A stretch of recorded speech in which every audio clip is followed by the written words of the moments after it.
नमस्कार दोस्तों, decode exam पर मैं शिवम आप सभी का फिर से बहुत बहुत स्वागत करता हूं।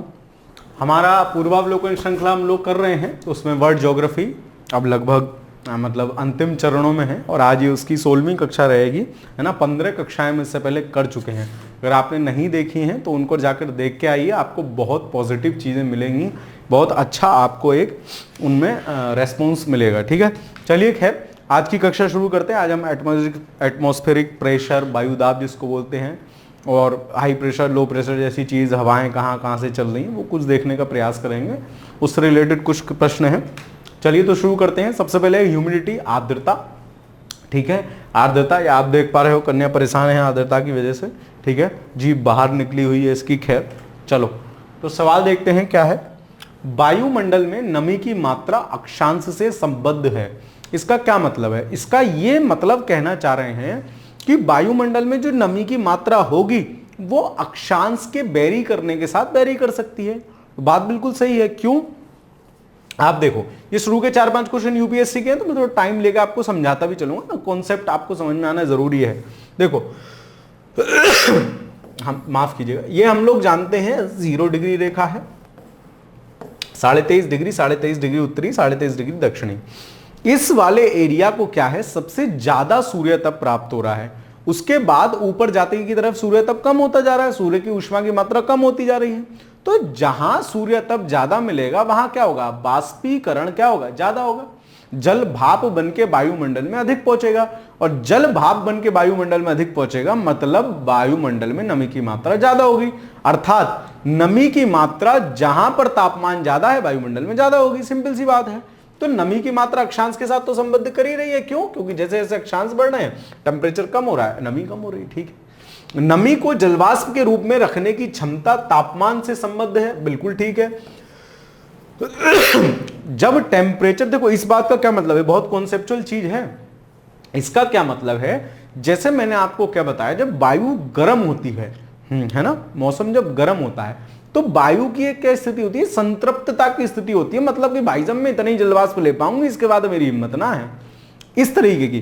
तो जब ज्यादा गर्म वायु होगी तो गर्म होकर क्या होगी, वो फैलेगी। गर्म होकर फैलेगी, कैसे फैलती है मैं पिछली कक्षा में आपको बता चुका हूं। गर्म होकर फैलेगी, और फैलेगी तो उसकी जल धारण करने की क्षमता क्या होगी, बढ़ जाएगी।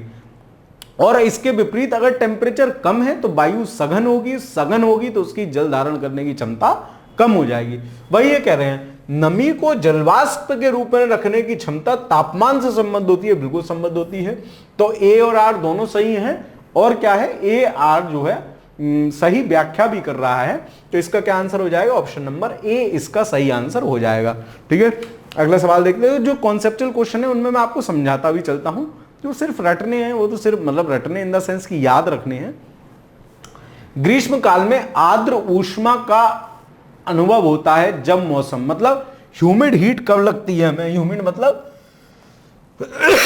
एक तरह से कहते हैं कि उमस वाला जब मौसम होता है तो उस समय क्या होती है, आर्द्र ऊष्मा का अनुभव होता है। मतलब गर्मी भी लगेगी, पसीना ज्यादा आएगा, है ना। ऐसा लगता है कि मतलब बहुत ज्यादा क्या है, आर्द्रता भी है लेकिन गर्मी भी लग रही है। तो आर्द्र ऊष्मा का अनुभव कब होता है, उमस वाला होता है। आर्द्र ऊष्मा का अनुभव कैसा होता है, जब मौसम कौन सा होता है, उमस वाला होता है। दूसरे का क्या हो जाएगा, डी आंसर हो जाएगा। आर्द्रता परिणाम है। अब जो वायुमंडल में आर्द्रता हो रही है वो किसका परिणाम है, किसकी वजह से हो रही है, वो किसकी वजह से हो रही है, बाष्पीकरण का, बाष्पोत्सर्जन का, ऊष्मा की उपस्थिति का, हवा में नमी की उपस्थिति का। तो आर्द्रता किसका परिणाम है, बाष्पीकरण का। बाष्पीकरण जब हो रहा है तो बाष्पीकरण जो हो रहा है वो आर्द्रता ग्रहण करवा रहा है। अगला देखते हैं, इससे 2-3 सवाल ही थे। अब वायु दाब देखते हैं, एटमॉस्फेरिक प्रेशर क्या होता है उसको समझने की कोशिश करते हैं। देखो हमारी पृथ्वी पे पहले आप समझ लो ताकि फिर मैं आपको अच्छे से और चीजें समझा पाऊं। ठीक है, एक मतलब 2 से 3 मिनट लगाऊंगा यार, प्लीज समझ लेना, ये आपके बहुत जरूरी काम की चीज है ना। ये मेरी पूरी अर्थ है, ये मेरी क्या है, पृथ्वी है। पृथ्वी पर जो प्रेशर बेल्ट होती हैं, जो ताप पेटियां होती हैं, वो मुख्यतः 2 कारणों से जनित होती हैं। एक सन की मात्रा के कारण, सूर्य तप के मात्रा के कारण, दूसरा पृथ्वी के घूर्णन के कारण, है ना। पृथ्वी जो घूम रही है उसकी वजह से। देखो जो सूर्य की रोशनी के कारण 2 पेटियां जन्म लेती हैं वो कौन कौन सी होती हैं, 5 डिग्री उत्तरी अक्षांश से 5 डिग्री दक्षिणी अक्षांश के बीच को क्या माना जाता है? इसको माना जाता है मेरा भूमध्य रेखीय निम्न दाब पेटी, इक्वेटोरियल लो प्रेशर बेल्ट। अब देखो निम्न दाब कैसे समझ लो, मैं बता रहा हूं ये चीज समझ में नहीं आती है, 2 मिनट लगेगा सही, मास्टर बकवास कर रहा है, लेकिन प्लीज समझ लो इसको। देखो निम्न दाब पेटी कैसे है, यहां क्या है, यहां सन की रेजेस सबसे ज्यादा पड़ रही हैं। सन की रेजेस, एक एक शब्द ध्यान से सुनना और समझने का प्रयास करना। सन की रेजेस यहां सबसे ज्यादा पड़ रही है, सूर्य तप की मात्रा सबसे ज्यादा पड़ रही है, तो यहां की वायु क्या होगी? गर्म होगी, और गर्म होकर वायु क्या करेगी? ऊपर उठ जाएगी। जब गर्म होकर वायु हल्की हो जाएगी और ऊपर उठ जाएगी तो एक कैसा दाब क्षेत्र विकसित होगा? जब वायु की मात्रा यहां विरल है, वायु कम हो चुकी है, तो कैसा होगा? इक्वेटोरियल लो प्रेशर बेल्ट या भूमध्य रेखीय निम्न दाब पेटी। में इसको लिख देता हूं इक्वेटोरियल लो प्रेशर बेल्ट, है ना। ये टेम्परेचर के कारण जनित है। अब आ जाते हैं ध्रुवों पर। बिल्कुल, तो ध्रुवों पर क्या होगा? ध्रुवों पर सूर्य तप की मात्रा बिल्कुल कम है, बहुत ज्यादा कम है। अब ध्रुवों पर जब सूर्य तप की मात्रा बहुत ज्यादा कम है तो यहां की वायु क्या होगी? सघन होकर यहीं बैठी रहेगी, मैं ना जा रही जी कहीं, मुझे जब तक ताप ना मिलेगा तब तक मैं हल्की ना होंगी, जब तक हल्की ना होगी तब तक मैं कहीं नहीं जा रही, मैं यहीं बैठी हूं, ठीक है। तो वो यहीं बैठी है, मतलब क्या है कि यहां ज्यादा वायु दाब लगा रही है, तो यहां क्या होगा? इसको बोलते हैं polar high pressure belt, polar high pressure belt, ध्रुवीय उच्च दाब पेटी, ठीक है, उच्च दाब हो गया, समझते चलना। अब उसके बाद यहां लगभग 25 से 35 डिग्री के आसपास यहां एक दाब पेटी बनती है, जिसको हम क्या बोलते हैं? जिसका कारण क्या होता है? ये बनती है गतिकीय कारणों की वजह से। जो अर्थ मेरी घूम रही है, जो पृथ्वी मेरी घूम रही है, उसकी वजह से बनती है। होगा क्या? ये यहां से जो हवा भाई सब ऊपर उठी ना, ये समझते चलना। अभी मैं नीचे भी हवा चलाऊंगा, हवा त्रिविमीय आकृति में चल रही है। त्रिविमीय मतलब, त्रिविमीय का क्या मतलब हुआ? एक तो धरातल पे चल रही है इस तरीके से, एक हवा ऐसे करके चल रही है, ये ध्यान रखना। अभी अगले बार में चलाऊंगा तो एक हवा ऐसे करके चल रही है, एक हवा धरातल पे चल रही है। तो अभी जो मैं बात कर रहा हूं वो इस तरीके वाली हवा की बात चल रहा हूं। यहां से जो हवा हल्की हुई थी ना, वो हवा ऊपर उठी और पृथ्वी जो घूम रही है ना, उसकी वजह से वो हवा कहां पे जाके गिरी? वो हवा गिरी इस एरिया पे जाके, इस एरिया पे जाके। तो यहां क्या हुआ? यहां पहले से ही वायु थी और ऊपर से आगे वायु चिपक गई।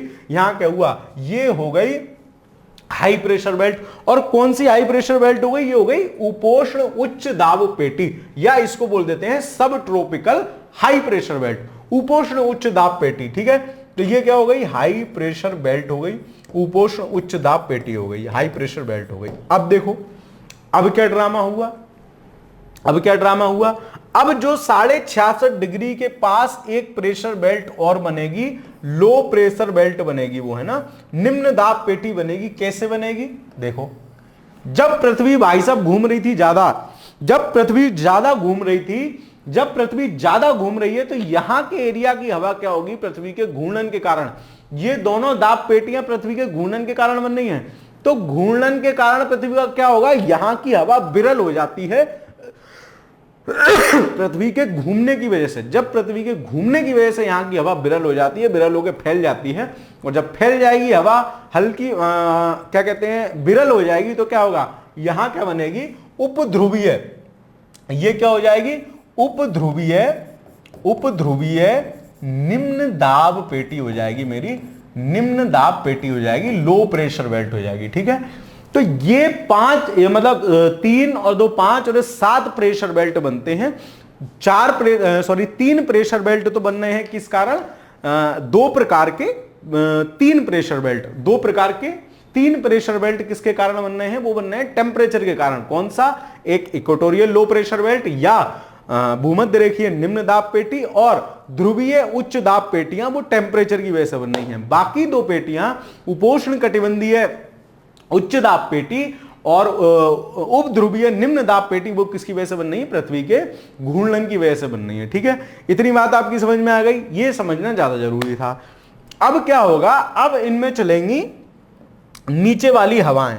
देखो मैं समझा रहा हूं, इनको बहुत अच्छे समझ लेना, मास्टर ऐसे समझाएंगे नहीं मतलब मैं आपको बता रहा हूं सरल तरीके से माफ कीजिएगा।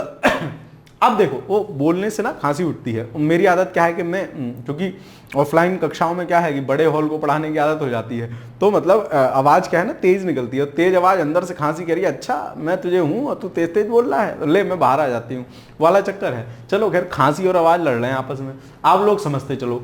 अब क्या होगा, ये जो मैंने अभी हवा चलाई थी ना, मैंने आपने सर जी यहां से हवा चलाई और ऊपर फेंक दी, तो वो हवा मैंने कैसे चलाई, ऐसे वाली ऊपर वाली हवा ऐसे करके जो चल रही है वो चलाई। लेकिन अब धरातल पे भी तो हवा चलेगी, धरातल पे भी तो हवा चलेगी, ठीक है। अब धरातल पे जो हवा चलती है उसका नियम मैं जानता हूं सर, वो हाई प्रेशर से लो प्रेशर की तरफ हवा चलती है।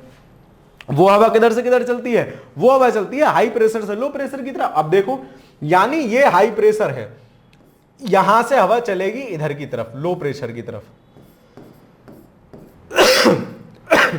अभी देखते चलना कहानी, और यहां से चलेगी इधर की तरफ। ये हवाएं जिसने चलानी सीख ली ना, बहुत सारा सिस्टम सीख लेता है। अब ये भी मेरी लो प्रेशर बेल्ट है, तो यहां से हाई प्रेशर से इधर भी लो प्रेशर की तरफ चलेंगी, और यहां हाई प्रेशर से इधर भी लो प्रेशर की तरफ चलेंगी, ठीक। अब ये हाई प्रेशर बेल्ट है और ये लो प्रेशर बेल्ट है, तो इधर भी हाई प्रेशर से लो प्रेशर की तरफ चलेगी इस तरीके से, ठीक है। लेकिन भाई साहब ये चुपचाप चलती रहती सीधी सीधी, लेकिन एक शैतान आ गया बीच में, कोरियोलिस बल। वो क्या शैतानी करेगा, कोरियोलिस बल क्या करता है कि पृथ्वी पर, पृथ्वी जो इस तरीके से घूम रही है ना, परिभ्रमण जो कर रही है, उसके कारण जनरेट होता है कोरियोलिस बल। और वो बाबूजी क्या करते हैं कि उत्तरी गोलार्ध में जो हवा चल रही है उनसे कहते हैं तुम घड़ी की दिशा में घूम जाओ, किधर घूम जाओ, तुम घड़ी की दिशा में घूम जाओ। और दक्षिणी गोलार्ध में जो हवा चल रही है उनसे कहते हैं कि तुम घड़ी के विपरीत दिशा में घूम जाओ, ठीक है। मतलब उत्तरी गोलार्ध में कोरियोलिस बल के कारण हवाएं क्लॉकवाइज घूम जाती हैं, और दक्षिणी गोलार्ध में कोरियोलिस बल के कारण बल क्या है, हवाएं क्या है, एंटी क्लॉकवाइज घूम जाती हैं। भाई साहब रुक जाओ, इसको समझते चलना। ये अगर समझ में आ गया ना तो आगे के सवाल हलुआ लगेंगे। अब देखो होगा क्या, अब वो इसको क्लॉकवाइज डायरेक्शन में घुमाएगी कि तू बेटा ऐसे मत घूम, तू ऐसे करके चल, ऐसे करके चल, ऐसे करके चल, है ना। इसको क्लॉकवाइज डायरेक्शन में घुमा दिया इस तरीके से इस हवा को, और इसे क्या होगा, क्लॉक होती तो ऐसे घूमती, इसको एंटी क्लॉकवाइज डायरेक्शन में घुमा दिया इस वाली हवा को, इस वाली हवा को क्या घुमा दिया, एंटी क्लॉकवाइज, ठीक है। तो इस तरीके से हवाएं चलेगी और ऐसे ही ये हवा घूम जाएंगी। ये हवा कैसे घूमेगी, ये क्लॉकवाइज ऐसे घूम जाएगी, ये क्लॉकवाइज ऐसे घूम जाएगी, और ये एंटी क्लॉकवाइज क्या होगा, ऐसे घूम जाएगी। तो ये वाली पवनें जो होती हैं, मतलब मैं अगर आपसे कहूं कि उष्ण कटिबंधीय क्षेत्र की जो पवनें होती हैं, वो पवनें क्या कहलाती हैं, वो पवनें कहलाती हैं व्यापारिक पवनें। ये जो मेरी हवा चली, मेरे पास क्योंकि कलर कम है तो मैं इन्हीं कलरों से काम चलाऊंगा। ये जो हवा चली वो क्या कहलाती हैं, ये कहलाती हैं व्यापारिक पवनें। ये वाली कहलाती हैं व्यापारिक पवनें। और ये वाली जो हवा रही, इस वाले एरिया वाली और इस वाले एरिया वाली, तो ये हवा क्या कहलाती हैं, ये हवा कहलाती हैं पछुआ पवनें, ठीक है। इन हवाओं को हम क्या कहते हैं, इन हवाओं को हम कह देते हैं पछुआ पवनें। क्यों, क्योंकि ये पश्चिम की तरफ से आती हुई, क्योंकि ये पश्चिम की तरफ से आती हुई हमें क्या होती हैं, प्रतीत होती हैं, ठीक है। ये पश्चिम की तरफ से आती हुई हमें प्रतीत होती हैं, पश्चिम की तरफ से आती हुई प्रतीत होती है। देखो आप, ये पश्चिम की तरफ से आती हुई प्रतीत हो रही है, और ये इसलिए इन्हें कहते हैं पछुआ पवनें, ठीक है। तो ये व्यापारिक पवनें और पछुआ पवनें याद रखोगे, प्रेशर बेल्ट याद रखोगे, हवा किधर से किधर चल रही है ये याद रखोगे। बाकी और डिटेल में कभी जब हम ज्योग्राफी प्रॉपर कॉन्सेप्चुअल पढ़ रहे होंगे तब इसको समझेंगे। अभी मुझे जितना लगा, जितना आवश्यक था उतना मैंने समझा दिया। बाकी अगर आपको लग रहा है कि मुझे ठीक से समझ में नहीं आया, थोड़ा सा वीडियो पीछे करो, दोबारा चले जाओ। अब हम सवाल देखने की कोशिश करते हैं। देखो, दोनों गोलार्धों में 60 से 65 डिग्री अक्षांशों में उच्च दाब की बजाय निम्न दाब पट्टिका होती हैं। अब देखो दोबारा समझो, 60 से 65 की बात चल रही है बाबूजी, तो यहां मेरी जो थी वो क्या थी, वो लो प्रेशर बेल्ट थी। यहां 30 के आसपास क्या थी, हाई प्रेशर बेल्ट थी। और यहां 60 के आसपास क्या थी, फिर लो प्रेशर बेल्ट थी। और ये क्या कह रहे हैं, दोनों गुणा उच्च गोलार्ध की बजाय निम्न दाब पट्टिका होती है, मतलब सही बात कह रहे हैं, ये लो प्रेशर बेल्ट है यहां, ठीक है। उसके बाद निम्न दाब क्षेत्र की भूमि पर नहीं बल्कि महासागरों पर स्थायी होता है। है ना, भूमि पर नहीं बल्कि महासागरों पर स्थायी होता है। तो बात सही है, महासागरों पर चाहे हाई प्रेशर बेल्ट हो चाहे लो प्रेशर हो वो स्थायी रहता है। क्यों? उसका कारण यह है कि महासागर ना तो जल्दी ठंडे होते हैं और ना ही जल्दी गर्म होते हैं। अब बात तो दोनों सही है, लेकिन ये लो प्रेशर बेल्ट इस रीजन से नहीं है ना। तो कथन कारण दोनों सही है पर सही व्याख्या नहीं है। तो इसका आंसर क्या हो जाएगा? इसका आंसर हो जाएगा ऑप्शन नंबर बी। इसका आंसर हो जाएगा option number B, fourth question का। ठीक है, कॉन्सेप्चुअल सवाल था इसलिए थोड़ा समझाना पड़ा। ठीक है, अगला सवाल देखते हैं, क्वेश्चन नंबर 5। निम्न अक्षांशों उत्तरी अथवा दक्षिणी में किसे आप हॉर्स अक्षांश से संबद्ध करेंगे? तो मेरे जो हॉर्स अक्षांश होते हैं उत्तरी और दक्षिणी गोलार्ध दोनों में पाए जाते हैं, है ना। अश्व अक्षांश इनको कहते हैं। और 30 डिग्री के आसपास का जो हाई प्रेशर बेल्ट था ना, ये मेरा पूरा अर्थ था, ये लो प्रेशर बेल्ट था। फिर जो एक हाई प्रेशर यहां बेल्ट था, हाई प्रेशर बेल्ट था, इसी हाई प्रेशर बेल्ट को 30 डिग्री के आसपास को क्या कहते हैं? अश्व अक्षांश कहते हैं या फिर हॉर्स लैटिट्यूड कहते हैं। ठीक है, इसको आप याद रखेंगे। तो इसका आंसर क्या हो जाएगा? ऑप्शन नंबर ए इसका आंसर हो जाएगा, फिफ्थ का। अगला सवाल देखते हैं, निम्नलिखित कथनों पर विचार कीजिए। सागरों के ऊपर 30 से 35 उत्तर और दक्षिण अक्षांश पर विद्यमान दो कटिबंधों में प्रत्येक हॉर्स अक्षांश कहलाता है। ठीक है, क्योंकि अश्व अक्षांश कहां है? 30 से 35 डिग्री के आसपास है, यह बिल्कुल सही है। अगला देखते हैं, हॉर्स अक्षांश निम्न दाब कटिबंध है। नहीं, हॉर्स अक्षांश क्या है? हाई प्रेशर बेल्ट है, ना कि लो प्रेशर बेल्ट। मतलब दूसरा गलत हो जाएगा, पहला सही है। तो वही पूछ रहा है कौन सा सही है, तो ऑप्शन ए इसका सही आंसर होगा। अगला सवाल देखते हैं, वायु दाब सबसे कम होगा। अब वायु दाब कम कब होगा आप समझो, मतलब एयर प्रेशर कम कब लगाएगी? जब एयर विरल होगी, मतलब फैली हुई होगी। और एयर कब फैलेगी? जब उसको टेम्परेचर ज्यादा मिलेगा। भाई वायु को ताप ज्यादा मिला, वायु ताप होकर उसका स्वभाव है कि गर्म होकर फैल लेती है। हम भी तो गर्मी में फैल लेते हैं ऐसे करके, आ जा भाई, है ना। तो ऐसी वायु फैल ले रही है गर्मी में, और फैल ले रही है तो वो दाब क्या करेगी? कम लगाएगी। भाई पहले इतने एरिया में इतनी सारी वायु फैली हुई थी, मतलब ठुसी हुई थी, तो ज्यादा प्रेशर लगा रही। अब यही वायु इतने एरिया में फैल गई तो प्रेशर कम हो जाएगा इस एरिया पे। तो कब होगा? जब गर्मी पड़ेगी, मतलब ग्रीष्म ऋतु में जब वायु गर्म होगी, हल्की उठेगी, तो वायु दाब क्या होगा? कम हो जाएगा। यही आपसे पूछ ले वायु दाब ज्यादा कब होगा? तो शीत ऋतु में होगा। अगला सवाल देखते हैं। अब आ गए बादल। ठीक है, बादलों से रिलेटेड 2-3 पॉइंट है, वो आपको याद सही कर लेने हैं, और इसमें ज्यादा कुछ है नहीं, देख लेते हैं फिर भी सवाल। बादल परिणाम है। बादल किसका परिणाम है? बादल किसकी वजह से हो रहे हैं? बादल होते हैं संघनन की वजह से। जब जो वायुमंडल में मौजूद जलवाष्प है, संघनन क्या है? वायुमंडल में मौजूद माफ कीजिए, वायुमंडल में मौजूद नमी या जलवाष्प जब द्रव या ठोस की प्रक्रिया में बदल जाती है, ठोस की प्रक्रिया में बदल जाएगी तो क्या पड़ेगा? ओला पड़ेगा। द्रव की प्रक्रिया में बदल जाएगी, बारिश पड़ जाएगी, बूंदें पड़ जाएंगी। तो उस प्रक्रिया को क्या कहते हैं? उसको संघनन कहते हैं। तो बादल परिणाम है किसका? संघनन का। संघनन होंगे, बादल बन जाएंगे, फिर बारिश होगी। ठीक है, तो 8th का डी आंसर हो जाएगा सही। अगला सवाल देखते हैं, निम्नलिखित में से कौन सा बादल अत्यधिक तीव्र वर्षा के लिए उत्तरदायी होता है? तो ये फैक्चुअल चीज है, आपको थोड़ा सा याद सा कर लेना चाहिए कि निम्न में से कौन सा बादल अत्यधिक तीव्र वर्षा के लिए उत्तरदायी होता है। तो सबसे ज्यादा जो तेज वर्षा होती है वो माना जाता है कपासी वर्षा जो बादल होते हैं। कपासी वर्षा जो बादल होते हैं वो क्या करते हैं? सबसे तेज बारिश करने में क्या करते हैं? प्रायः सबसे तेज बारिश के लिए जिम्मेदार माने जाते हैं। कौन से? कपासी वर्षा बादल। ठीक है, अगला सवाल देखते हैं, सर्वाधिक ऊंचाई के बादल कौन से हैं? तो सर्वाधिक ऊंचे जो बादल होते हैं वो माना जाता है जो पक्षाव स्तरीय बादल है, कि भाई एक स्तर तक पहुंच गया, बहुत ऊंचा हो गया, है ना। तो पक्षाव स्तरीय जो बादल हैं वो माने जाते हैं सर्वाधिक ऊंचाई पर स्थित बादल हैं पक्षाव स्तरीय बादल। ठीक है, तो ऑप्शन नंबर डी सही आंसर होगा 10वें का। अगला देखते हैं, निम्नलिखित जलवायु और भूगोल विषयक तथ्यों पर विचार कीजिए। मेघ गर्जन इनमें से किस तथ्य के कारण होता है? बादल के गरजने की बात चल रही है। बादल के गरजने, देखो सारा प्रोसेस जो बादल बनने में है वो उसके लिए उत्तरदायी होगा, है ना। और जब क्या कहते हैं बादलों में मौजूद आयन आपस में टकराते हैं तो क्या होता है? मेघ गर्जन होता है। आपने देखा होगा पहले आपको बिजली चमक जाएगी, उसके बाद कड़कड़ कड़कड़ की आवाज आएगी। क्यों?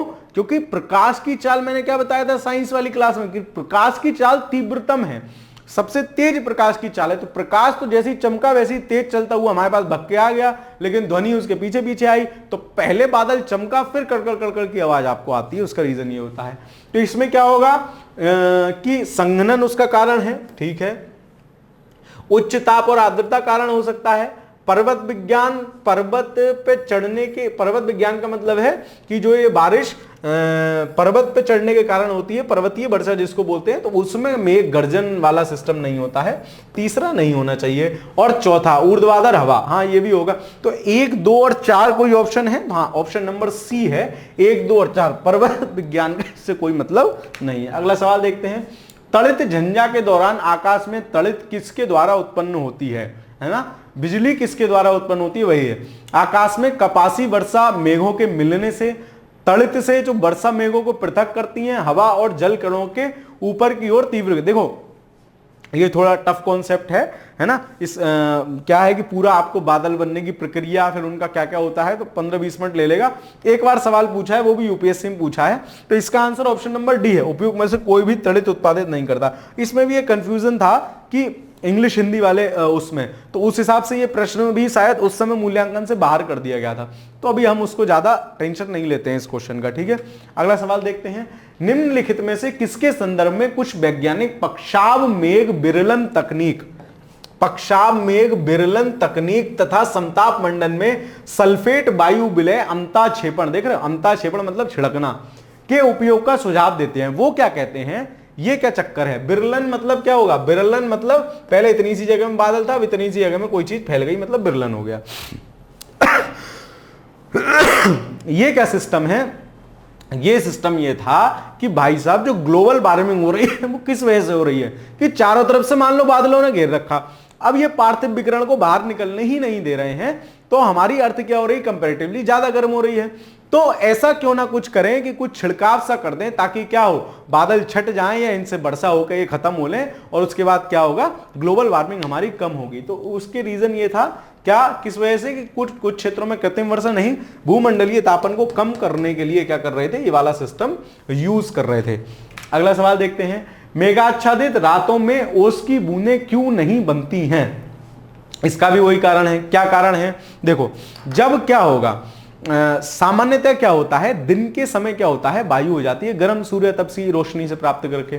तो दिन के समय जब वायु गर्म हो जाती है, तो गर्म होने के बाद उसकी जल धारण करने की क्षमता क्या होती है, बढ़ जाती है। मतलब वायु ज्यादा जल वाष्प अपने अंदर या जल या नमी ज्यादा धारण कर सकती है। रात के समय तापमान हो गया कम, जब रात के समय तापमान कम हो गया, तब फिर वो कहती है ना भैया मुझसे इतना पानी नहीं झिल्ला जितना मेरे पास है, तो वो क्या करती है, ओस की बूंदों के रूप में पानी नीचे धरती पर आ जाता है, जिसको हम बोलते हैं ओस पड़ गई।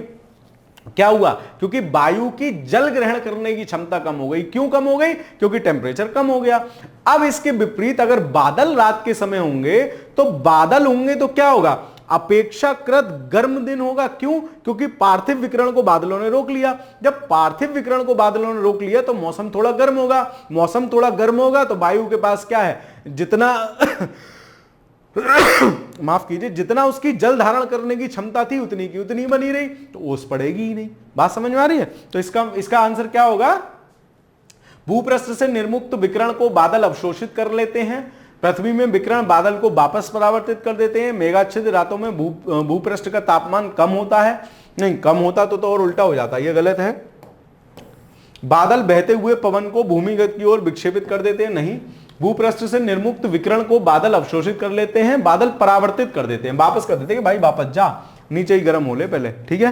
तो इसका आंसर ये होगा। कॉन्सेप्ट मैंने आपको समझाई दिया। अगला देखते हैं। अब आ गई हवाएं, है ना। हवाएं गाना भी है, आप लोग सुना कीजिए, थोड़े मतलब म्यूजिक बहुत अच्छी थेरेपी मानी जाती है। खैर, तो हवाएं देखो चल रही हैं, ठीक है। देखते हैं कहां कहां कैसी हवाएं चलती हैं। निम्नलिखित कथनों पर विचार कीजिए। कर लेंगे भाई, सब विचार तो हम कर ही रहे हैं।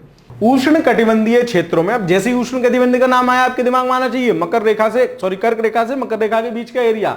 व्यापारिक पवन मतलब जो उन दोनों के बीच में हवा चल रही थी, प्रभाव के कारण पूर्वी खंडों की तुलना में महासागर के पश्चिमी खंड क्या होते हैं, अधिक उष्ण होते हैं। बात बिल्कुल सही है। देखो कैसे, ये है उष्ण कटिबंधीय एरिया। हवा कैसे चल रही है, इस तरीके से। हवा कैसे चल रही है, इस तरीके से।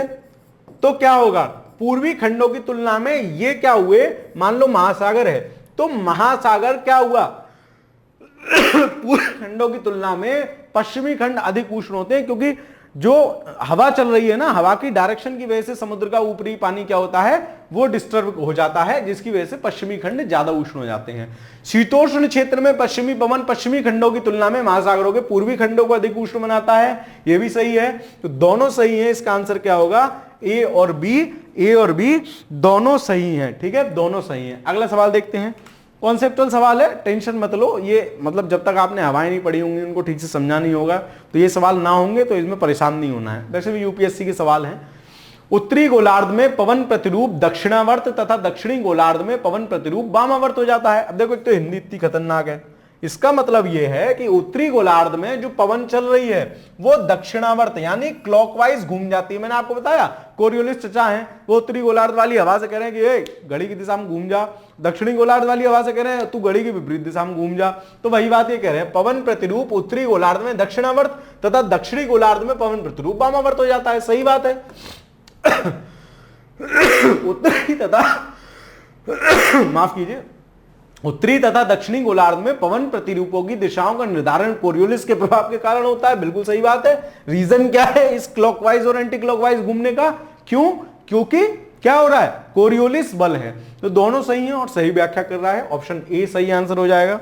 अगला सवाल देखते हैं, हवा के पैटर्न दक्षिणी गोलार्ध में घड़ी की सुई की दिशा में एवं उत्तरी गोलार्ध में घड़ी की सुई की विपरीत दिशा में होते हैं। उल्टी बात कह दी भाई, कोरियोलिस चचा ऊपर वाली हवाओं से उत्तरी गोलार्ध वाली से कह रहे हैं कि तू घड़ी की दिशा में घूम जा, ये कह रहे हैं कि उल्टी बात कि उससे कह रहे हैं कि घड़ी की विपरीत दिशा में होती है। तो ये स्टेटमेंट ऊपर वाला गलत है, ये स्टेटमेंट गलत है। फिर क्या है, उत्तरी एवं दक्षिणी गोलार्ध में हवा के पैटर्न कोरियोलिस प्रभाव से निश्चित होते हैं। तो बात तो सही है, तो क्या हो गया, ए गलत है किंतु आर सही है। पैटर्न डिसाइड कोरियोलिस बल से हो रहा है, लेकिन जो दिया है वो उल्टा दिया है। अगला देखते हैं, 18वां सवाल क्या कह रहा है, उत्तरी गोलार्ध की तुलना में दक्षिणी गोलार्ध में पश्चिमी पवन अधिक सशक्त तथा स्थायी होती हैं, क्यों? देखो, पवन सशक्त और स्थायी होगी क्यों? क्योंकि वहां ज्यादा समुद्र है, ज्यादा समुद्री एरिया है, तो समुद्री एरिया उतना जल्दी क्या होता है, गर्म ठंडा नहीं होता है, क्या रहेगा, स्थायी रहेगा। उत्तरी गोलार्ध की तुलना में दक्षिणी गोलार्ध में भूखंड कम है, बिल्कुल सही बात है, इसी कारण स्टेबिलिटी है। उत्तरी गोलार्ध की तुलना में दक्षिणी गोलार्ध में कोरियोलिस बल अधिक होता है, ऐसा कुछ ना है, पृथ्वी घूम रही है उसकी वजह से कोरियोलिस बल लग रहा है, उसमें उत्तरी दक्षिणी कोई मतलब नहीं है। तो इसका क्या आंसर हो जाएगा, ऑप्शन नंबर ए सही आंसर हो जाएगा 18 का। अगला सवाल देखते हैं, गरजती चालीसा प्रचंड पचासा चीखता साठा क्या है? देखो, होता क्या है कि दक्षिणी गोलार्ध में हम देख रहे हैं कि हवा का प्रतिरूप ज्यादा स्थायी है। उसका कारण क्या है, माफ कीजिए मेरी तबीयत उचित नहीं है ना, मैं मतलब दवा ले रहा हूं, लेकिन पता नहीं क्यों किसकी नज़र लग गई है कि खांसी वाला जो सिस्टम है ना वो जाने का नाम नहीं ले रहा है, तो उसकी वजह से आपको थोड़ी सी तकलीफ हो सकती है, मैं समझ सकता हूं, लेकिन क्या करें, आपको मुझे पढ़ना पढ़ाना है तो काम तो करना पड़ेगा। ठीक है, तो गरजती चालीसा प्रचंड पचासा एवं चीखता साठा क्या है?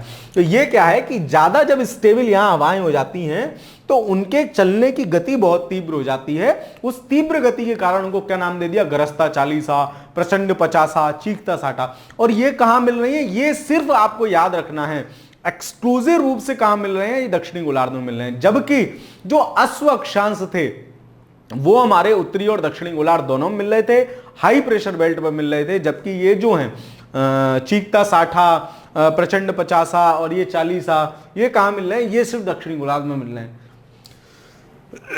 तो क्या है, दक्षिणी गोलार्ध में पश्चिमी पवने, दक्षिणी गोलार्ध में पश्चिमी पवने, उत्तरी गोलार्ध में पश्चिमी पवने, दो ऑप्शन एक से कैसे हो गए? तो दक्षिणी गोलार्ध में ये क्या है, ये दक्षिणी गोलार्ध में क्या है, पछुआ पवने हैं। ठीक है, तो आंसर नंबर ए, अभी कोई सा भी मार लो, दोनों सेम है, शायद टाइपिंग मिस्टेक होगी। अगला सवाल देखते हैं, गरजने वाली चालीसा, क्रुद्ध पचासा, चीखने वाला साठा पवने पृथ्वी के किस गोलार्ध पर चलती हैं? वही घुमा फिरा कान पकड़ लिया, किस में चल रही हैं, दक्षिणी गोलार्ध में चल रही हैं, ऑप्शन नंबर बी सही आंसर होगा। तूफानी चालीसा के बारे में निम्नलिखित कथनों पर विचार। अब तूफानी चालीसा ऐसा लग रहा है कोई तूफान नाम का देवता है, उसकी चालीसा है, उसकी स्तुति है। खैर, ये उत्तरी और दक्षिणी दोनों गोलार्ध निर्वात बहती है। भाई साहब पहली बात ही गलत कह दी आपने, यहां तो है ही नहीं, एक गलत हो गया, एक गलत ये गया, ये गया, ये गया, 2 3 4 अपने आप सही हो गया। आगे पढ़ो ही मत, पढ़ लेते हैं। ये बड़ी शक्ति और स्थिरता से बहती हैं, बिल्कुल सही बात है। इनकी दिशा सामान्य तौर पर दक्षिणी गोलार्ध में उत्तर पश्चिम से पूर्व की ओर होती है, जो हवा चलने की डायरेक्शन है वो किधर से होगी, उत्तर पश्चिम से, यानी उत्तर पश्चिम कौन सा हो गया, ये हो गया एरिया। उत्तर पश्चिम से किधर होती है, पूर्व की ओर होती है, ठीक है, पूर्व की इस तरीके से हवा चल रही होती है, ठीक है, तो ये सही है। मेघाच्छादन, आकाश, वर्षा, खराब मौसम इसके सामान्य तौर पर संबंधित देते हैं। हाँ, इन हवाओं की वजह से क्या होगा, मौसम खराब होगा, भाई इतनी तेज हवाएं चल रही हैं, गड़बड़ हो जाएगा मामला। 2 3 4 सही है, और वैसे भी एक गलत है, कंफर्म गलत है, जो एक गलत हो गया, बी ही बचा हमारे पास, ठीक है। तो इसका आंसर क्या होगा, ऑप्शन नंबर बी। अगला सवाल देखते हैं, विश्व के किस समुद्री क्षेत्र में लंबी चालीसा पवनें प्रवाहित होती हैं। देखो फिर वही नाम दे दिया, लंबी चालीसा।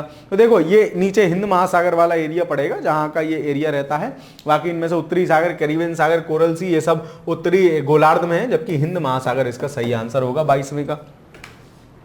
रोरिंग 40 शब्द प्रयुक्त होता है, वही घुमा फिरा के वही बात। तो सशक्त समुद्री हवाएं 40 से 60 डिग्री दक्षिणांश के मध्य, सशक्त समुद्री ज्वार तरंगें, ज्वार तरंगों से कोई मतलब नहीं है। नाविकों द्वारा सुनी हुई ऊंची तूफानी आवाजें, कोई मतलब नहीं है। समुद्र के ज्वालामुखी, कोई, तो ये हो जाएगा, ए हो जाएगा, सशक्त समुद्री हवाएं ये होती हैं। दक्षिणी गोलार्ध में पवन के बाईं ओर विचलन का क्या कारण है। तो हमने बताया, क्या बताया कि उत्तरी गोलार्ध में तो कोरियोलिस बल के कारण पवन कैसे परिवर्तित होती है, क्लॉकवाइज परिवर्तित होती है, और दक्षिणी गोलार्ध में कोरियोलिस बल के कारण पवन क्या होती है, एंटी क्लॉकवाइज परिवर्तित होती है। तो वही ये बात कह रहे हैं कि दक्षिणी गोलार्ध में पवन के बाईं ओर विचलन का क्या कारण है। तो हमको सबको पता है क्या है, कोरियोलिस बल होना चाहिए, लेकिन कोरियोलिस बल नहीं है। तो कोरियोलिस बल भी किसके कारण पैदा हो रहा है, पृथ्वी के घूर्णन के कारण या पृथ्वी के परिभ्रमण के कारण। तो इसका आंसर क्या हो जाएगा, ऑप्शन नंबर सी सही आंसर होगा। अगला देखते हैं, उच्च दाब क्षेत्र से भूमध्य सागर की ओर चलने वाली पवनें होती हैं। तो जो हाई प्रेशर बेल्ट होता है उससे भूमध्य सागर की ओर जो पवनें चल रही हैं, भूमध्य सागर जब आप देखोगे तो भूमध्य सागर कौन से वाले एरिया में पड़ रहा है, भूमध्य सागर का जो एरिया है और हाई प्रेशर बेल्ट से जो हवाएं चल रही हैं, तो वो दोनों चलेंगी यार, व्यापारिक भी चलेंगी और पछुआ भी चलनी चाहिए। तो मोस्ट प्रोबेबल इसका आंसर आप ए लगाएंगे, पछुआ पवनें होंगी जो चलेंगी, ठीक है, 25वें का ए मोस्ट प्रोबेबल आंसर लगाएंगे। अगला देखते हैं, पवनों का मौसमी उत्क्रमण किसका प्ररूपी अभिलक्षण है। हे भगवान, इनका मतलब यह है कि पवनों का उत्क्रमण, मतलब उत्क्रमण क्या, कल तो तू ऐसे चल रही थी भाई, कल तो आप ऐसे चल रही थी दीदी, हवा से कह रहे हैं, और आज आप ऐसे चलने लग गई, उल्टी चलने लग गई, मतलब उत्क्रमण हो गया। कल इधर को जा रही थी, आज इधर को आने लग गई। तो इस प्रकार का जो स्वरूप है वो मानसूनी हवाओं का प्रतिरूप होता है। मानसूनी जलवायु की विशेषता होती है कि वहां 6 महीने हवा एक तरफ और 6 महीने हवा दूसरी तरफ चलती हैं, ठीक है। तो इसका आंसर क्या होगा, ये याद कर लेना कि हवाओं का उत्क्रमण किसका विलक्षण है, मानसूनी पैटर्न या मानसूनी हवाओं का अभिलक्षण है। अगला सवाल देखते हैं, चिनूक पवनों का संयुक्त राज्य अमेरिका के मध्यवर्ती मैदानों पर क्या प्रभाव पड़ता है।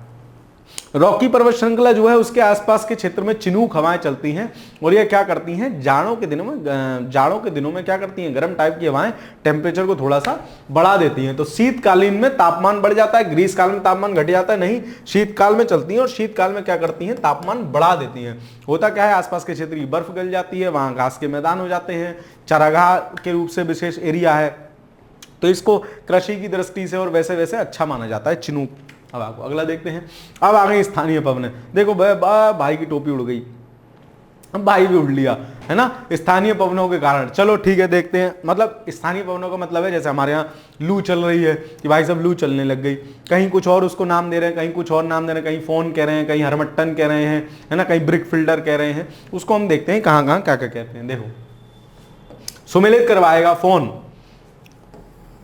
कहां चलने वाली हवा है, तो फोन या तो आल्प्स या फिर स्विट्जरलैंड, ठीक है। तो स्विट्जरलैंड या आल्प्स एरिया में चलने वाली हवा क्या है, फोन है। अब इसको कंफ्यूज मत करना, कल मैंने आपको बताया था टेलीफून, टाइफून बताया था, तो वो टाइफून कहां था, चाइना वाले एरिया में था। तो आप यहाँ फोन से कनेक्ट कर लो, सर आपने तो चाइना में बताया था, बेटा वो टेलीफून था या खाली फोन है ना। तो फोन क्या है, आल्प्स पर्वत एरिया में या फिर मैं कहूं स्विट्जरलैंड के एरिया में चलती है। तो ए का आंसर क्या हो जाएगा, फोर्थ, ए का चौथा, ले आंसर मिल गया बी। आगे देख लेते हैं, सीमूम जो हवा है, सीमूम जो है वो कुर्दिस्तान कोई देश नहीं है, कुर्दिस्तान कोई देश नहीं है। कुछ एरियाओं को जो लोग अपने नए मांग कर रहे हैं वो कभी डिटेल में अपन बात करेंगे कुर्दिस्तान के बारे में। तो कुर्दिस्तान वाले एरिया में चलती हैं। अभी छोड़ते हैं। तो सीमूम आप याद रखेंगे कुर्दिस्तान वाले एरिया में चल रही है, मतलब बी का दूसरा हो जाएगा, ठीक है। सेंटा एना, तो देखो सेंटा एना से नहीं लग रहा किसी कैलिफोर्निया मतलब अमेरिकी लड़की का नाम है सेंटा एना, बढ़िया सा नाम, हमारे यहाँ की तरह थोड़ी माधुरी है ना, मतलब अब कोई माधुरी हो तो गुस्सा मत करना कि अरे माँ साहब ने तो ऐसा कह दिया, है ना, मतलब माधुरी बहुत अच्छा नाम है, माधुरी दीक्षित जी हमारी है, बेहतरीन अदाकारा हैं, पापा के हमारे जमाने की। खैर सेंटा एना कहाँ चलती है, तो सेंटा एना से नहीं लग रहा अमेरिकी नाम है कैलिफोर्निया जैसा, तो सेंटा एना कहाँ चलती है, कैलिफोर्निया में चलेगी। और जोंडा जो है, जोंडा वो कहाँ चलती है, अर्जेंटीना में। जोंडा गुंडा, तो हमें अर्जेंट में कभी कभी गुंडे बुलाने पड़ जाते हैं ना, अर्जेंट में कभी कभी गुंडे बुलाने पड़ जाते हैं, लड़ाई हो गई भाई की, ए भाई जितने लड़के हैं सब इकट्ठे होकर आ जाओ, है ना। तो जोंडा गुंडा और जोंडा हवाएं कहाँ चल रही हैं, अर्जेंट में बुलाने पड़ रहे हैं, अर्जेंटीना में चल रही है। ऑप्शन नंबर बी इसका सही आंसर होगा, ठीक है। अगला सवाल देखते हैं। फोन, फोन एक स्थानीय पवन है। अब वो फोन स्थानीय पवन कहाँ की थी, आल्प्स पर्वत के आसपास, या फिर आल्प्स पर्वत कहाँ है, तो आल्प्स पर्वत है मेरे स्विट्जरलैंड में, ठीक है। आंसर क्या हो जाएगा, ऑप्शन नंबर डी इसका सही आंसर हो जाएगा। अगला सवाल देखते हैं। निम्नलिखित में से कौन सा युग्म सही सुमेलित ना है, बता देंगे जी कौन सही सुमेलित नहीं है। देखो फोन आल्प्स पर्वत में चल रही है, बिल्कुल ठीक है। मिस्टल राइन घाटी में, मिस्टल राइन रिवर जो है, जो क्या कहते हैं जर्मनी के आसपास, ये भी ठीक है। खमसिन हवा जो चलती है, खमसिन मिस्र में चलती है। देखो अब जैसे ये जो है ना, ये हमारे आपको याद होनी चाहिए जो क्वेश्चन में आ गया, क्यों, क्योंकि इन्हीं से घुमा फिरा के सवाल पूछ लेगा आगे। तो एटलीस्ट जो PYQ के क्वेश्चन है उनके ऑप्शन से भी आपको क्वेश्चन खोजने हैं। आपको याद हो फोन आल्प्स पर्वत में चल रही थी, लेकिन जो बोरा है ना, बोरा है ना, वो एड्रियाटिक सी के आसपास चलती है। एड्रियाटिक सागर कहाँ है, जहां आप ये इटली देख रहे हो, इटली देख रहे हो, इटली के इधर वाला जो एरिया है समुद्र, उसको एड्रियाटिक सी बोलते हैं। तो एड्रियाटिक, बोरा एड्रियाटिक में या फिर क्या है, इटली के आसपास चल रही है, उस तरीके से बोरा जो हवा है वहां चलती है। तो ऑप्शन नंबर बी इसमें सही सुमेलित नहीं होगा, 30वें का हो जाएगा बी। अगला सवाल देखते हैं। निम्नलिखित में से कौन सा सुमेलित नहीं है, फिर सुमेलित नहीं पूछ लिया। अरे चिनूक कहां चल रही थी, USA में रॉकीज के आसपास चल रही थी, ठंड के समय क्या कर रही थी, टेम्परेचर बढ़ा रही थी, सर मुझे तो याद है। सिराको, सिराको भाई से ये बड़ी खतरनाक हवा है, इससे होने वाली वर्षा को क्या कहते हैं, खूनी वर्षा। चक्कर क्या है समझ लो। देखो ये रहा मेरा अफ्रीका महाद्वीप, ये रहा भूमध्य सागर, यहां हो गई इटली, ये हो गया सिसिली प्रायद्वीप, मतलब मैप में देख लेना, मैं लगभग बता रहा हूं। अब हवा क्या हुई, यहां से रेता लेके उड़ गई, कैसे चली वो फिर अलग कहानी है। यहां से रेता लेके उड़ गई, और रेता लेके उड़ी अपने साथ, क्योंकि ये रेगिस्तान सहारा का मरुस्थल वाला एरिया है, और भूमध्य सागर से ले लीजिए उसने नमी, भूमध्य सागर से नमी ले ली, और इटली के दक्षिणी वाले एरिया सिसिली प्रायद्वीप में कर दी बारिश, और बारिश के संग वो रेता भी गिर गया, लाल वाला रेता, सहारा का रेगिस्तान का रेता।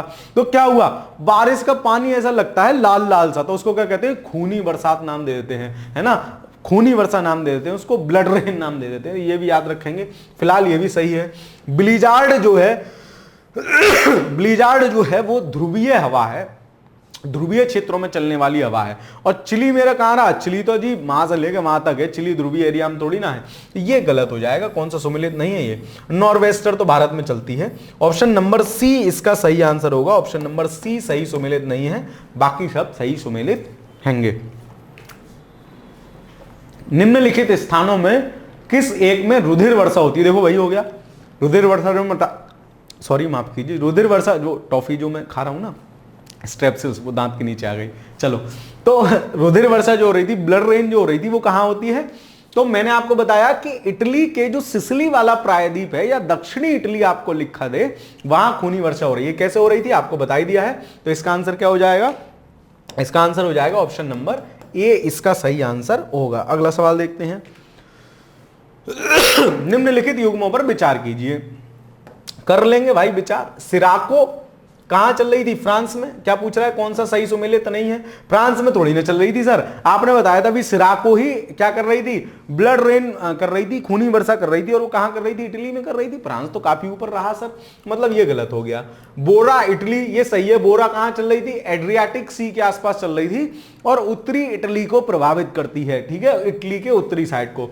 ब्लिजार्ड ध्रुवीय क्षेत्रों से चलने वाली हवा है, ध्रुवीय हवा है, ध्रुवीय देश, तो कनाडा भी कौन सा सा भूमध्य रेखा का देश है, कनाडा भी ऊपर की तरफ पड़ता है ना, तो ये भी ध्रुवीय देश है, तो ये सही है और ये सही है। वो क्या पूछ रहा है, कौन सुमेलित नहीं है, तो केवल एक इसका आंसर होगा, ऑप्शन नंबर ए सुमेलित नहीं है, केवल एक सुमेलित नहीं है। अगला सवाल देखते हैं, थोड़ी स्पीड से करते हैं।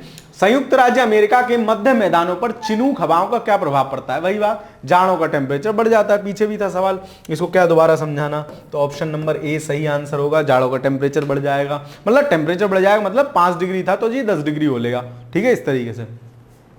निम्नलिखित में से कौन सा सही सुमेलित नहीं है, पवन और देश। सेंटा एना, मैं कह रहा था किसी कन्या का नाम लग रहा है, विदेशी कन्या है सर, अमेरिका की कन्या है सेंटा एना, ठीक है, उससे मेरी बात होती है आजकल। चलो खैर बेटा, वो सेंटा एना ना होगी, तुम्हारा ही पड़ोसी होगा, मजे ले रहा होगा। खैर चलो, सेंटा एना कहाँ, कैलिफोर्निया में, ठीक है। हबूब, तो महबूब कहाँ है, सूडान में है। हबूब या महबूब कुछ भी, मतलब महबूब से सूडान ऐसे करके कि हबूब कहाँ चल रही है, सूडान में, है ना। यामो जापान, ये भी सही है। मिस्ट्रल जो है ना, मिस्ट्रल ऑस्ट्रेलिया में नहीं चलती जी। ऑस्ट्रेलिया के तो क्या है, ऑस्ट्रेलिया का जब क्रिकेट देखता था मैं अपने जमाने में, आजकल तो मैं मतलब देख लेता हूं, तो ऑस्ट्रेलिया के फील्डर बहुत बढ़िया, मतलब ऑस्ट्रेलिया की टीम बेहतरीन टीम रहती थी, तो ऑस्ट्रेलिया के फील्डर क्या थे, फील्डर बहुत बढ़िया थे।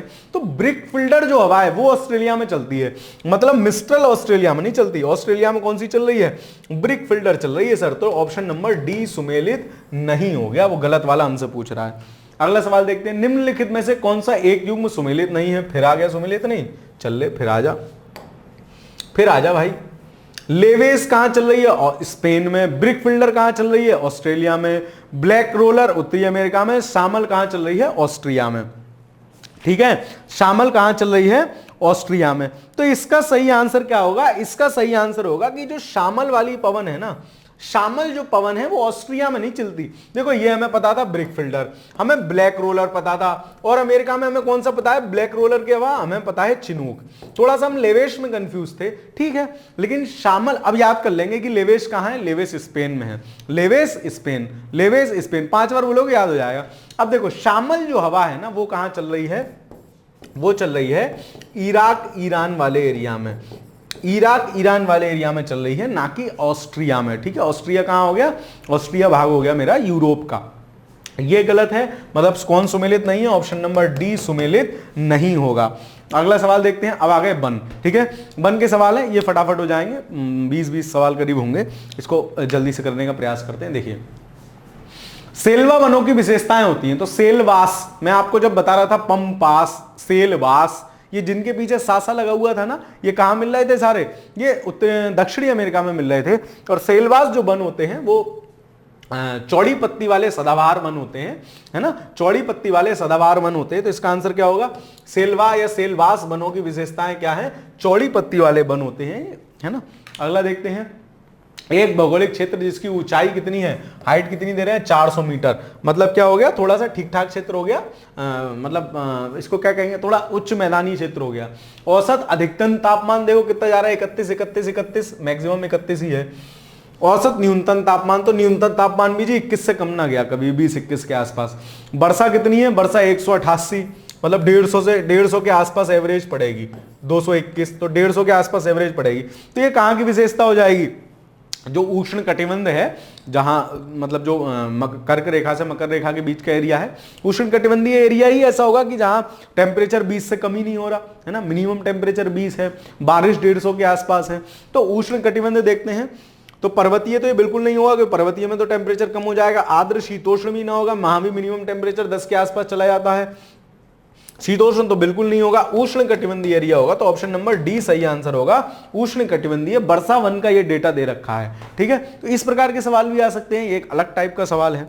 अगला देखते हैं, विश्व वन क्षेत्र में किस एक के फैलाव की प्रतिशतता सर्वाधिक ज्यादा है। ये सवाल आप गलत कर सकते हो, क्यों, क्योंकि वर्ल्ड बैंक इनका डेटा इशू करता है पूरे वर्ल्ड, मतलब पूरे विश्व के वन वाले चीजों का।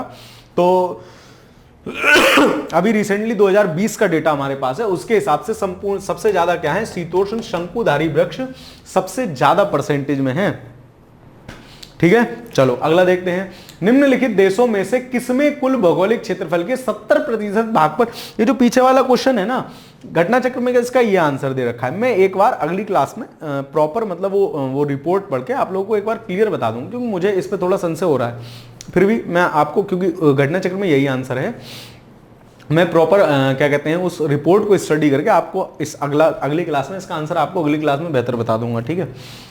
निम्नलिखित देशों में से किसमें कुल भौगोलिक क्षेत्रफल का 70% भाग पर वन क्षेत्र रखने का संवैधानिक प्रावधान है? तो हमारा पड़ोसी भाई है भूटान। भूटान के यहाँ प्रावधान है कि 70% भाग पर क्या होना चाहिए? वन। हमारे यहाँ क्या प्रावधान है? कितने प्रतिशत भाग पर वन? प्रावधान नहीं है, लेकिन कितने प्रतिशत पर भाग पर वन होने के लिए हम प्रयासरत हैं। इसका आंसर आप कमेंट में मुझे करके बताइए, ठीक है। कितने प्रतिशत वन हमारे यहाँ होने के लिए हम प्रयासरत हैं, यह आपको बताना है।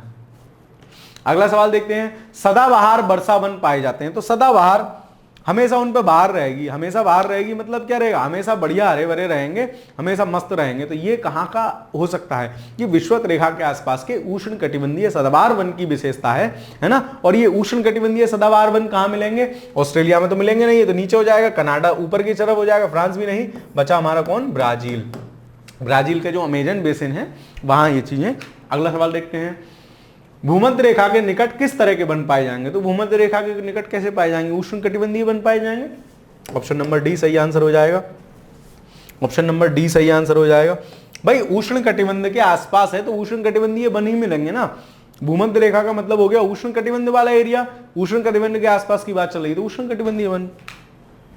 पृथ्वी पर घने वन अधिकतर मिलते हैं। तो जो घने वन मिलेंगे ना, घने वन जो मिलते हैं, जो सदाबहार वन कहलाते हैं, वो कहां मिलते हैं? वो विषुवत रेखा के आसपास ही मिलते हैं। क्यों? क्योंकि वहां वर्ष भर तापमान, वर्षा और ये सब पर्याप्त मात्रा में मिलती रहती है। वो सर्वाधिक घने वन कहां मिलते हैं? विषुवत रेखा के पास मिलते हैं। ऑप्शन नंबर ए सही आंसर हो जाएगा। ध्रुवों पे कहां मिलेंगे? ध्रुवों पे तो जी बारिश ही नहीं होती, टेम्परेचर इतना लो रहता है, वहां घने वन कहां होंगे? अगला देखते हैं। निम्नांकित में कहां विस्तृत उष्ण कटिबंधीय वर्षा वन पाए जाते हैं?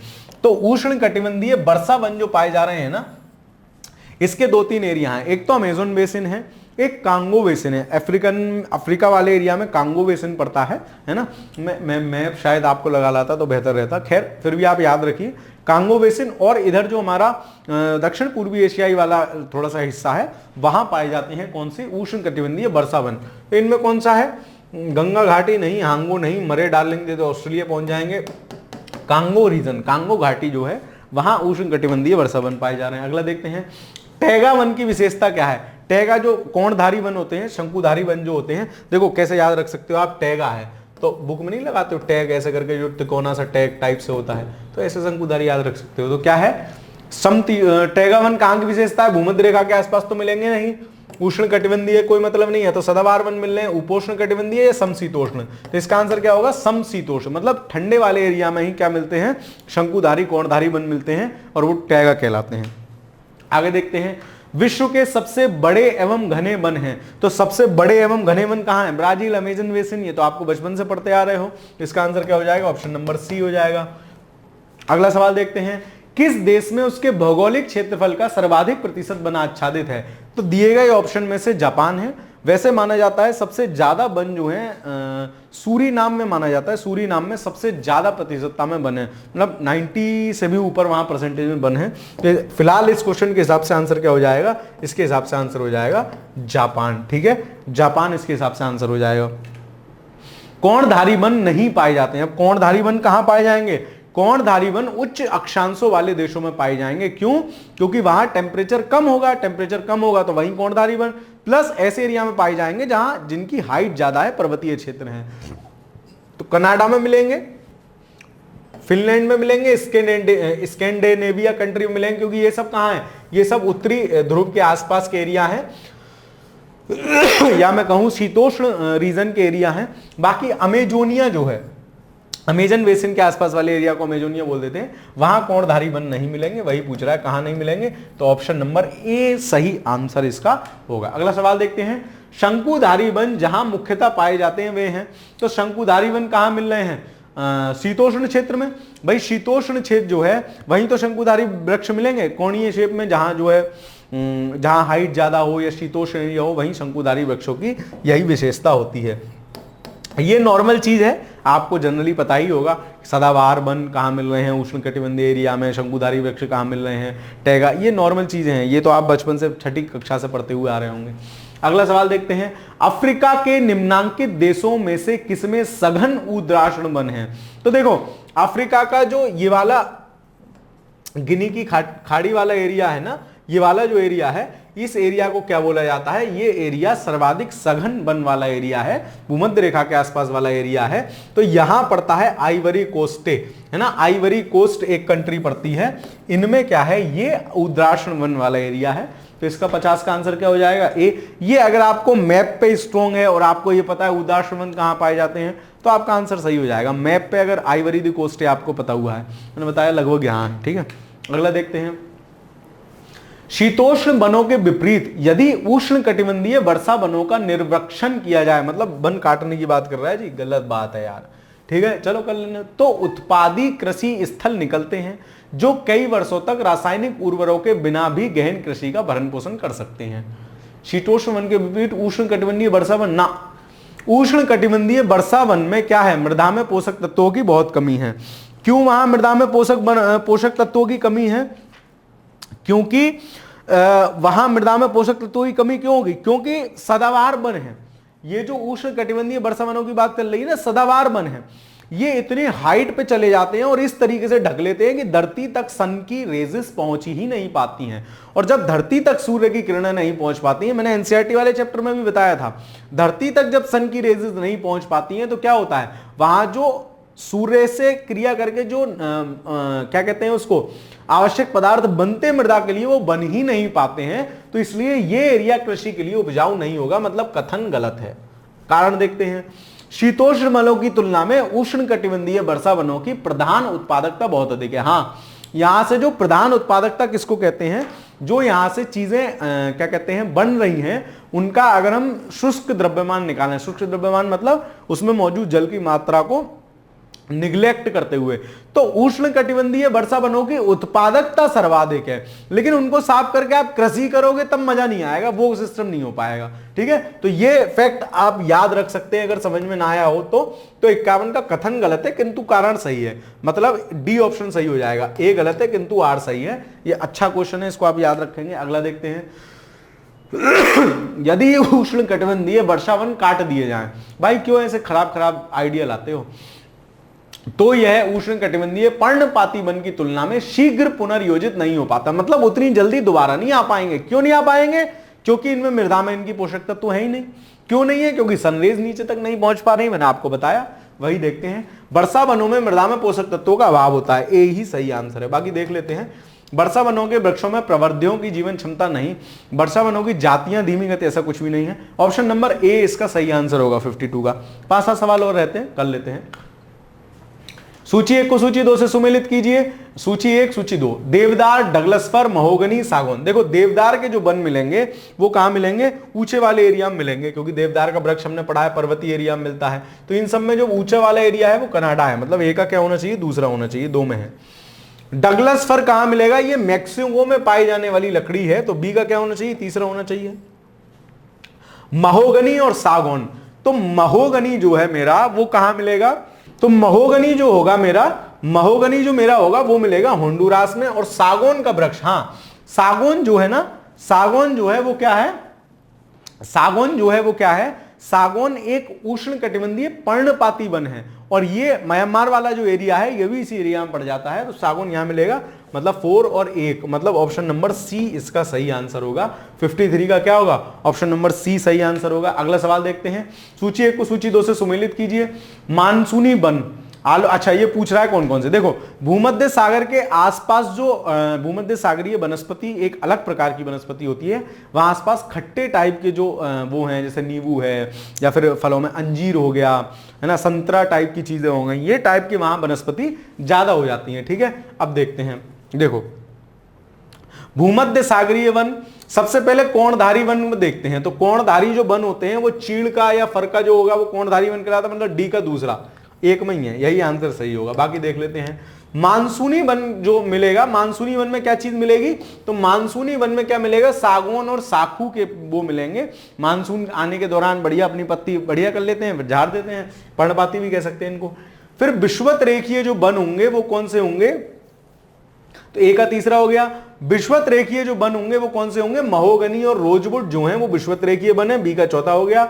और जो आपका भूमध्य सागरीय वन है ना, भूमध्य सागरीय वन है वो मैंने कौन से बताए, आलू बुखारा, जैतून, अंजीर, है ना, संतरा, इस टाइप की जो चीजें मिलेंगी वो कहां मिलेंगी, भूमध्य सागरीय वन में। इनको आप 2-3 बार करोगे तो आपको चीजें याद सी हो जाएंगी। तो इसका आंसर क्या होगा, ऑप्शन नंबर ए सही आंसर होगा 54 का।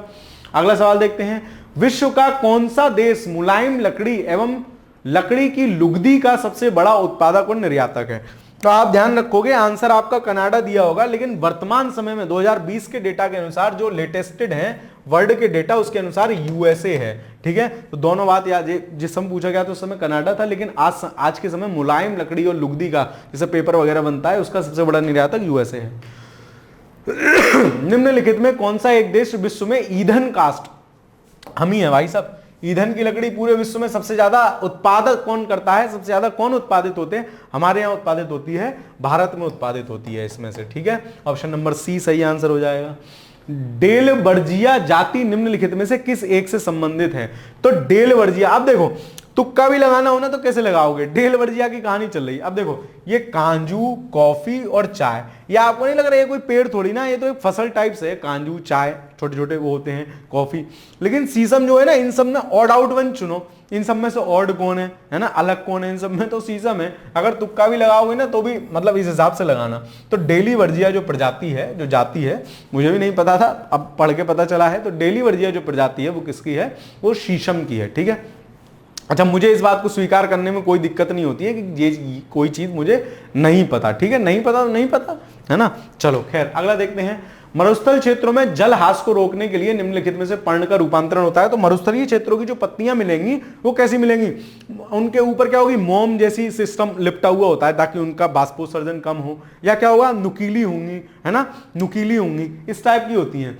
तो छोटी होंगी तो कठोर एवं मोमी पर्ण हो सकता है, पर्ण की जगह कांटे हो सकते हैं ताकि ज्यादा मतलब सरफेस एरिया उसका कम कर लिया तो ज्यादा बाष्पोत्सर्जन नहीं होगा, ये भी सही हो सकता है। लघु मतलब छोटे पर्ण, तो इसका क्या हो जाएगा, तीनों हो जाएगा। क्यों, क्योंकि उनके पास पहले ही पानी कम है भाई साहब, और तुम पत्ती बड़ी करके बाष्पोत्सर्जन कर लो तो उनकी तो ऐसी तैसी होलेगी।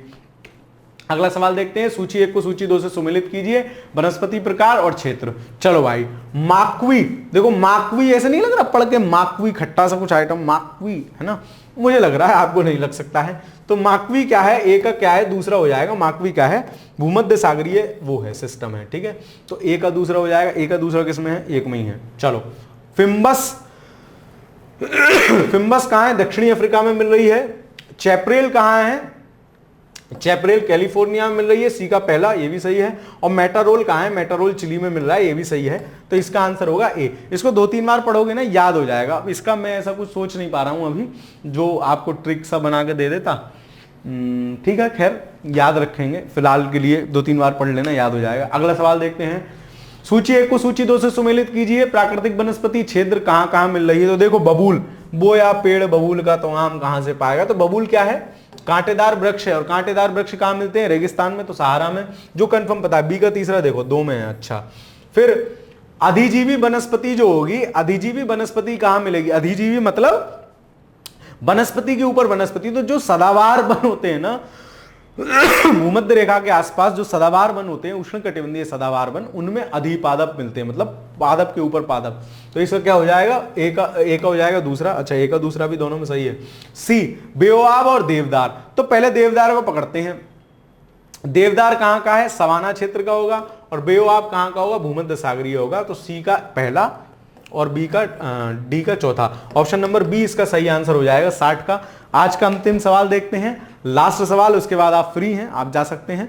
खैर देखो, पत्ती कूड़ा यानी लीफ लिटर किसी भी अन्य जीवों बायोम की तुलना में तेजी से विघटित होता है और इसके परिणाम स्वरूप मिट्टी की सतह प्राय अनावृत हो जाती है। मतलब क्या कहते हैं, अनावृत का मतलब क्या हो गया, एकदम जैसे कुछ चीज ढकी हुई थी अनावृत हो गई, मतलब उगड़ी हुई हो गई। पेड़ों के अतिरिक्त वन में विविध प्रकार के पौधे होते हैं जो आरोहण के द्वारा अधिपादप, तो अधिपादप एक कीवर्ड हो गया, यहाँ अधिपादप मिल रहे हैं। तो अधिपादप कहां मिल रहे थे, उष्ण कटिबंधीय वर्षा वन में अधिपादप मिल रहे थे, जो भूमध्य रेखा के आसपास के वन थे वहां। ठीक है, के रूप में पनपकर पेड़ों के शीर्ष तक पहुंचकर प्रतिष्ठित होते हैं, मतलब वहां स्थित हो जाते हैं और पेड़ों की ऊपरी शाखाओं में जड़ें जमाते हैं। यह किसका सबसे अधिक सटीक वर्णन है? तो भाई साहब तुम कुछ बताओ मत बताओ, लेकिन तुमने अधिपादप बता दिया पूरी कहानी में, तो उष्णकटिबंधीय वर्षा वनों की ही ये बात होगी। ठीक है, तो इस प्रकार आपका आज का ये कक्षा समाप्त होता है। हम वन तक पहुंच गए हैं, वन हमने कंप्लीट कर लिया है। अब मृदा वगैरह होगी अगले टॉपिक में, वहां आएंगे। ठीक है, उसको पढ़ने की कोशिश करेंगे और लगभग अब 4-5 क्लासेस मुश्किल से और होंगी और आपका लगभग पूरा बर्ड ज्योग्राफी समाप्त हो जाएगा। तो कक्षाएं कैसी लग रही हैं बताते चलिएगा। बाकी आपको अच्छा लग रहा हो, कमेंट के माध्यम से कुछ सुझाव देने चाहते हो तो वो भी देते चलिएगा। चैनल पर नए हो तो चैनल को सब्सक्राइब कर लीजिए। बाकी पढ़ते रहिए, खुश रहिए, मस्त रहिए। धन्यवाद।